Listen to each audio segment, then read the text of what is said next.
question pour vous de vous présenter pour que la masse connaisse qui vous êtes. Je réponds au nom de Sabin Kayumba. Je suis le président national du mouvement pour le renouveau de la jeunesse congolaise, membre de la conférence des présidents de l'AFDCA. Voilà, nous voyons ici l'ambiance sereine. Nous sommes à la première rue et nous voulons connaître le but de votre marche. Non, il s'agit d'un message. Nous sommes là pour soutenir les institutions de notre pays. Nous sommes là pour le respect de la Constitution. Nous sommes là pour la cohésion.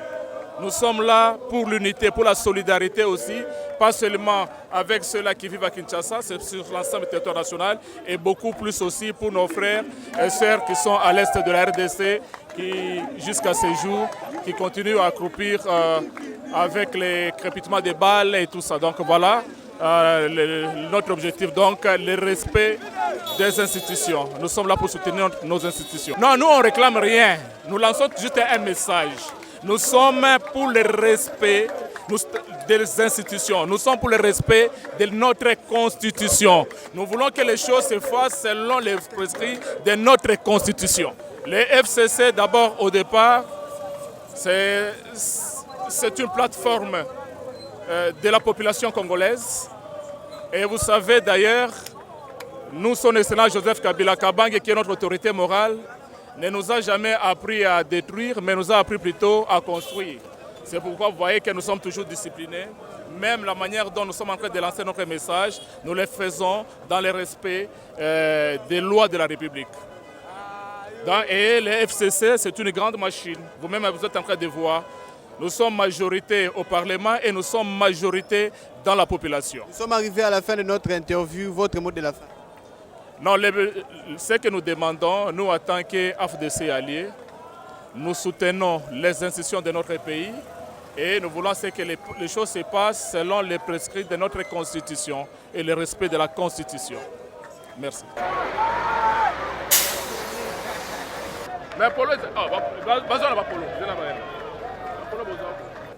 Oui, par rapport à la marche de ce jour, nous venons en fait, nous sommes sur la rue pour soutenir les institutions de la République. Qui dit soutien aux institutions de la République, ce soutien commence par les plus hauts niveaux. C'est-à-dire, nous soutenons l'institution président de la République, nous soutenons l'institution Assemblée nationale, l'institution Sénat, l'institution Assemblée et gouvernement, ainsi de suite. Donc, c'est ce qui justifie notre descente sur la rue ce matin. Beaucoup de personnes disent que derrière l'FCC, il n'y a pas la population, mais aujourd'hui, nous voyons le contraire. Quelle est votre réaction par rapport à ça? Bon, nous ne pouvons pas nous lancer dans une polémique de ce genre. Vous avez les images, elles parlent, il n'y a pas à commenter, il n'y a pas quelqu'un qui a le monopole de la rue. Non, non, non, non. Le Kinshasa, c'est notre capitale. Le Congo, c'est notre pays, c'est notre patrimoine commun. Personne ne peut se prévaloir de ces droits-là. Je m'appelle M. Ntumba Flori, je suis sénateur élu de la province du Kasaï, Chikapa. Nous violons cet état d'urgence sanitaire. C'est ainsi que nous avons reculé, postposé cette marche pour la faire à la première occasion, c'est-à-dire dès que les mesures de l'état d'urgence ont été levées. Voilà pourquoi nous avons fait ces marches-là un peu plus... On ne peut pas faire un travail comme de n'importe quoi. Nous sommes des démocrates. Notre marche vraiment est pacifique. Nous sommes en train de soutenir les institutions de la République parce que vraiment les institutions sont légales. Je crois bien que nous avons une majorité parlementaire, une majorité démocratique. Je crois bien que nous devons respecter la procédure judiciaire dans notre pays. Nous ne sommes pas des anarchistes. Et s'ils ont fait ça, ça c'est leur sort. Mais nous sommes des démocrates. On ne peut pas faire quelque chose contre la loi. Nous respectons la loi. Merci beaucoup. Et nous voulons que le pays puisse aller de l'avant, qu'on évite le dérapage politique à travers le clientélisme des politiciens qui ne maîtrisent pas la politique, qui sont en train de faire de n'importe quoi. Ça va. Merci beaucoup.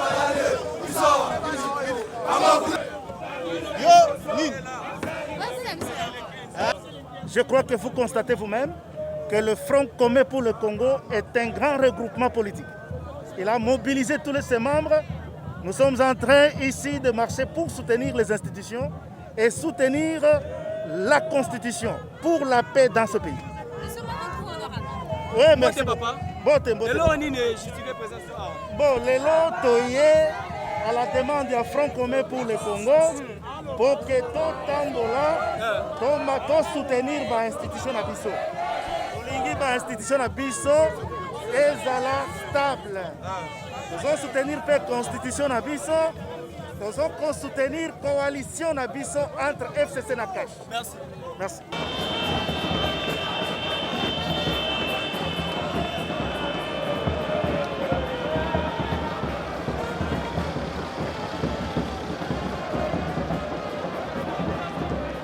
Institution nyonso banda likolo tina se tozali komarche mpona respect ya baloi mpona bato nyonso na bainstitution nyonso moto moko te azali likolo ya mibeko ya leta tozali komarche bongo mpona biso bainstitution bato oyo baza na institution bakende lingomba batala makambo etali libiki ya peuple congolais tozali komarche mpona koyebisa bainstitution nyonso totambola lingomba mpona kobongisa makambo ya insécurité na kati ya mboka biso FCC toza komarche ECT toza komarche mpona kosoutenir autorité morale na biso Rais Joseph Kabila oyo akomisi mboka na biso na ndenge ya demokrasi boye atiki mboka na stabilité atiki mboka na mbongo na kati ya kesi ya leta lelo makambo eza kobeba toza koyebisa ye lelo te toza kokanisa ye mingi po pasi ekomi koleka papa bomarchaki mpona biloko olieki ta vie sociale ezala bien e bainstitution wana apparemment eza mpona intérêt na bino kasi nalobi sociale te biki ya bana mboka eza sociale te sécurité ezali sociale te oyoki tosala biso nyonso lingomba tosala mpona sociale ya peuple congolais tovanda kimia tosala mosala makambo ya nungunungu ezala te makambo akobena na ezala te biso nyonso toyi bana mboka mpe batindi biso awa tokamba bango mpo tobongisa libiki na bango mais président balobi marche esalemi mpona koprouve bandeko mosusu ya po bamarchaki ava bino tokoprouve nini biso FCC tokoprouve nini majorité parlementaire yali wana elingi koloba mboka mobimba baponi badepute oyo baleki mingi ezali bato ya FCC tokolakisa su nini élection te ata soki tolingi tolakisa na nzela yo moko omoni kompare nanu baoyo bango balobaki o boye na boye bango balobaki biso soki tokomi mingi ekomi ya mbongo bango balobaki o boye na boye bao wana honorable tuna nanu yebisanga nanu omoni ndenge nini omoni ndenge nini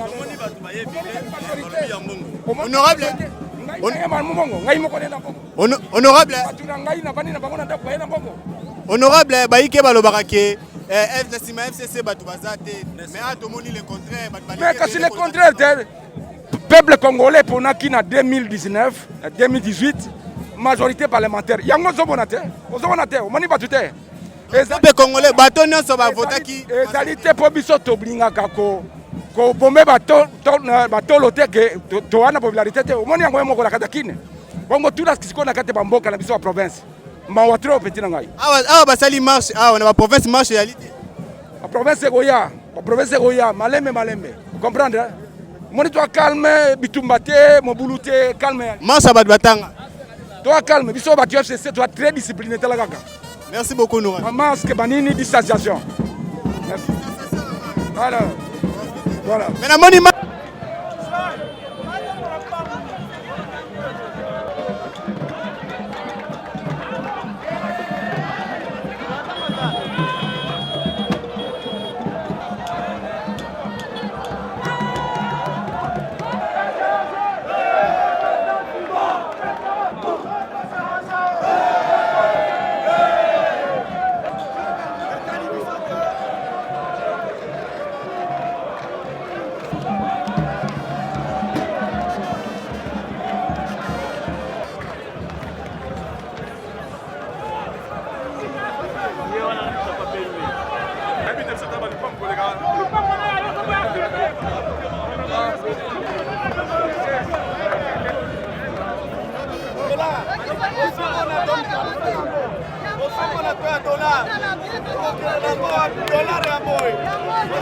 Dollar.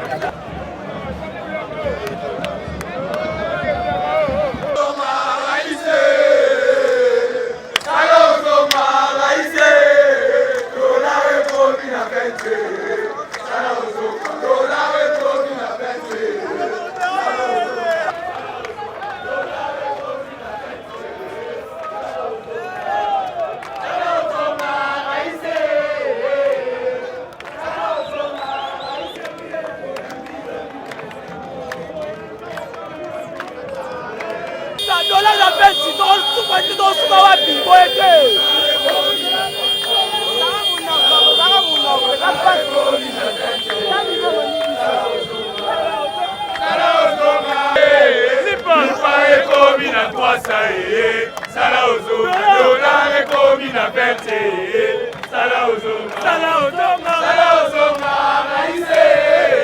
lolenge toyokanaki na baorganisateur arrivé à ce niveau ici awa esika oyo tozali sikoyo bato bakozwa direction ya école Sévigné. Il y a un espace là-bas na kati espace wana esika oyo boye bakosala activité na bango groupe moko ya moke ya bato mitano to sambo bango bakolongwa sous bon encadrement ya bapolicier kina ti na palais du peuple pour déposer mémo na bango esika bakosala lecture ya mémo. Je crois que esiki wana mais jusque là marche etamoli kimia police esali musala na bango bamarché mpe basali musala na bango nyonso ezoleka na kimia. Merci. Merci.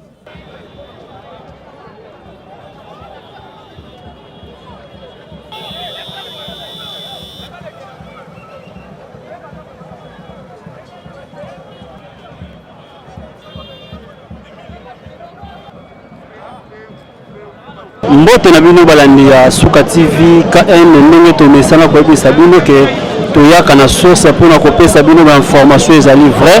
Lelo toyaki na oyo ezali marche oyo ezalaki organisé na plateforme FCC towuti na bango banda première illimité mpe tokomi na place triomphale awa sika bazopesa délégation moko ekende kodepose memo na bango tala ntina toyaki ape topesa bino bainformation vrai et juste so toyaki kosynthétise mokie marche ya lelo vraiment eleki na kimia mingi bagaz ebetami te vraiment population oyo bayaki kotambola wana bandeko ya FCC batambolaki na kimia mingi babuki eloko ya motu te bayibi eloko ya motu te basali désordre te mpenza émission marche ya lelo eleki na kimia tozomona la police bayaki mpe azosala mosala na ye tozomona la police bayaki mpe na kosala mosala mpe basali yango en tout professionnalisme outi kolanda colonel outi koloba ndenge nini adeployaki baagent na ye poke basala mosala ndenge esengeli mpenza naza korassure bino ke mosala lelo la police asalaki mosala lokola baprofessionnel mpe population ayaki komarche lelo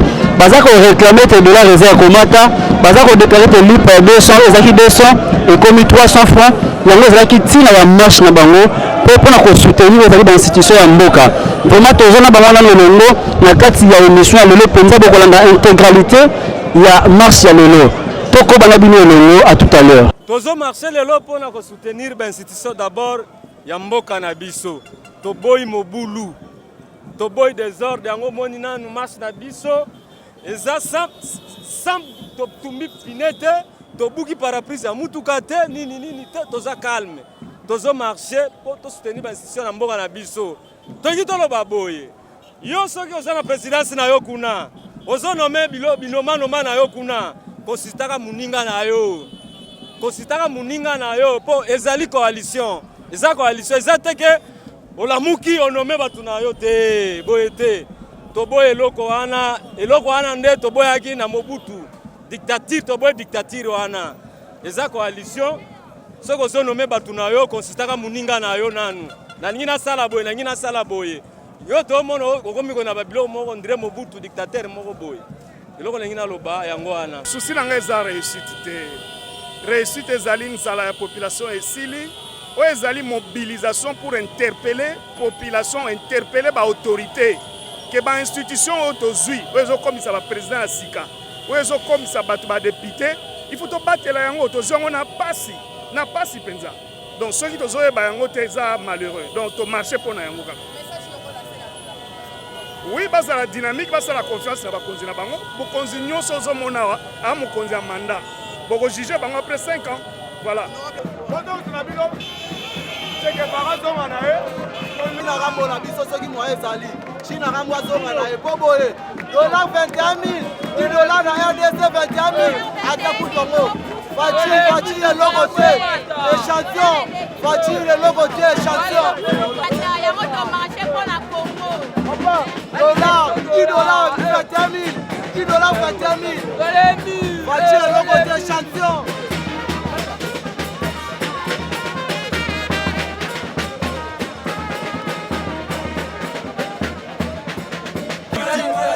Oui, toujours défendre l'institution, toujours défendre la constitution.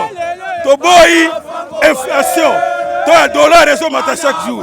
Les locataires, les vieux commissaires, tu dénonces nos soins, tu dénonces violence.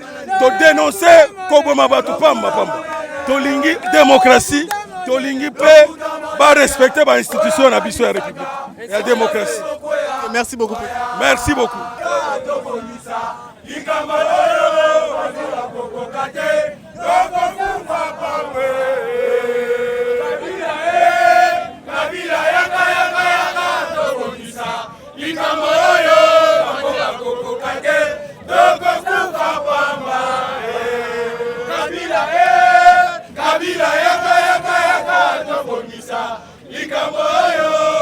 Le but de cette marche est bien connu de tous.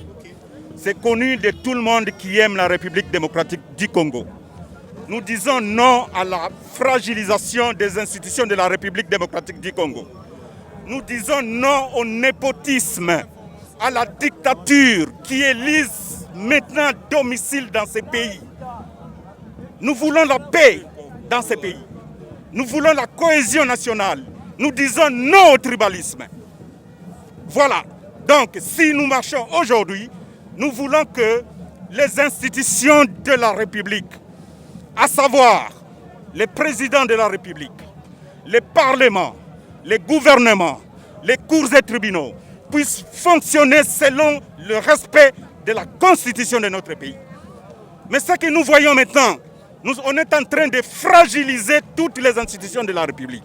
C'est pourquoi nous sommes en train de marcher pour dire non à cette attitude qui n'est pas républicaine. Maintenant, la plupart des personnes disent que l'FCC n'a pas la population... Mais vous voyez vous-même, répondez. Vous avez la réponse à votre question, monsieur. Vous avez la réponse. Merci beaucoup. Voilà.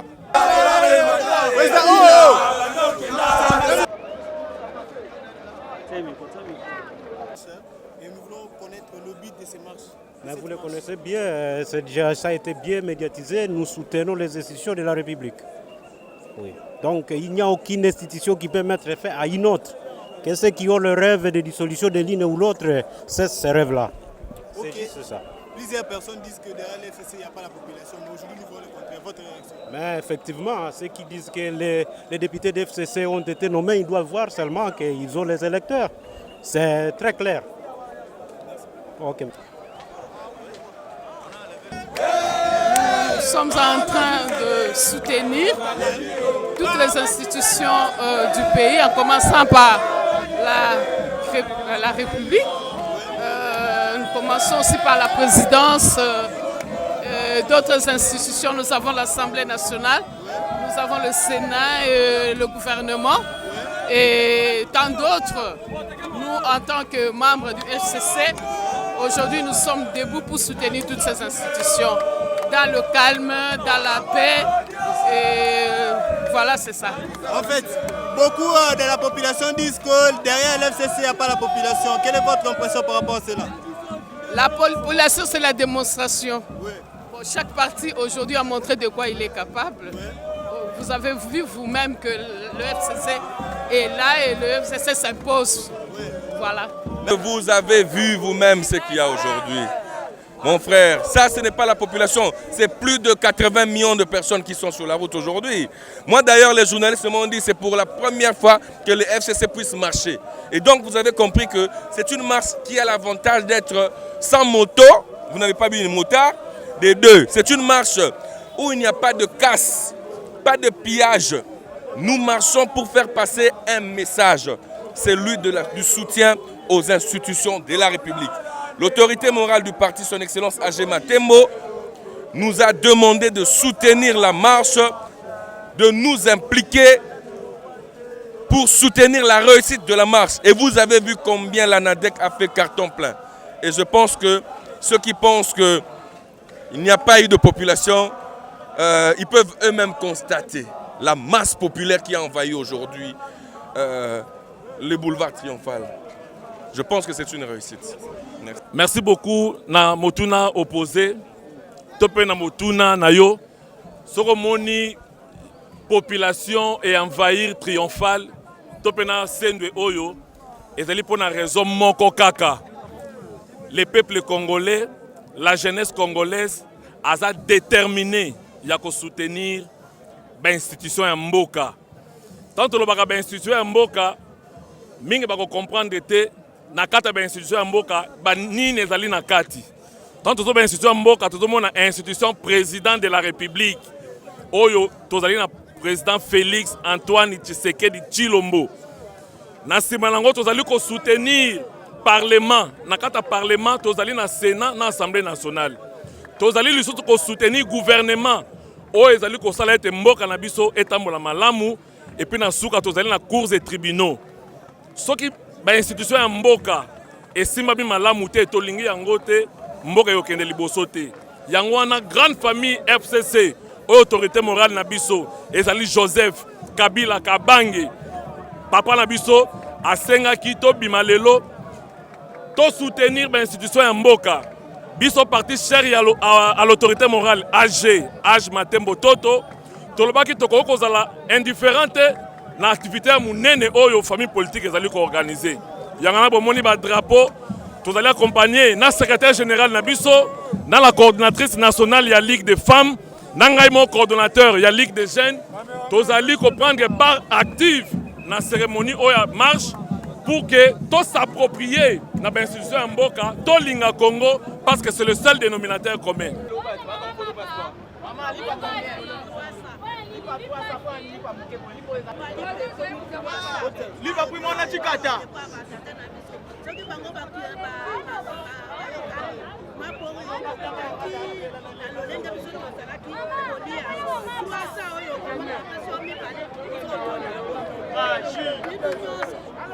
Nous connaître le but de cette marche. Le but de cette marche, c'est pour nous voulons soutenir nos institutions et le respect de la Constitution. Nous voulons qu'on respecte la Constitution parce que nous avons choisi le schéma des élections et aujourd'hui il y a des institutions en place. Nous devons les respecter et respecter la Constitution qui a mis en place ces institutions. De deux, nous marchons par solidarité avec nous population, nous marchons par solidarité avec nos frères et sœurs qui souffrent en ce moment à l'Est, qui ont aujourd'hui, avec la Covid, avec tout ce qu'il y a, les choses sont très difficiles et nous marchons en solidarité. Et surtout pour la paix, la cohésion nationale. Et aujourd'hui, la plupart des gens disent que derrière l'FCC, il n'y a pas la masse. Quelle est votre réaction par rapport à cela? Nous voyons le contrôle. Est-ce qu'il y a à dire? Il n'y a rien à dire, non? Vous constatez, vous avez vu. C'est clair. Okay, merci. Merci.